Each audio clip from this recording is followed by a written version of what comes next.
என் பிள்ளையே, எல்லா பிரச்சனைகளோடும் போராடிக்கொண்டே இருப்பது தீர்வாக ஆகாது. சில பிரச்சனைகளை அதன் போக்கில் விட வேண்டும். அதனை இழுத்து பிடித்து தீர்க்க முயன்று அதை இன்னும் பெரிதாக்கிக் கொள்கின்றனர் சிலர்.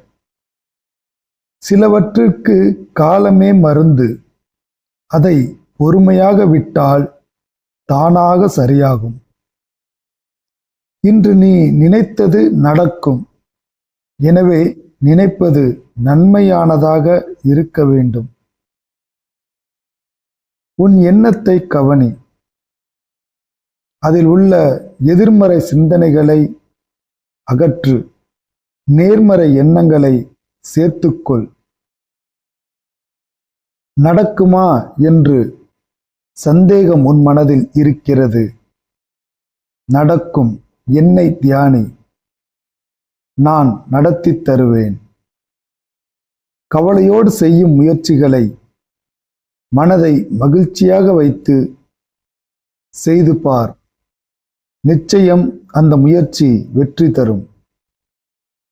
நீ சோர்ந்து விட்டதை கண்டேன். எப்போதெல்லாம் சோர்ந்து விடுகிறாயோ அப்போதெல்லாம் அதை நீக்கிவிட நான் வருவேன். மாற்றம் உன் வாழ்வில் உண்டு. நீ மறந்து விடாதே. நல்லதே நடக்கும்.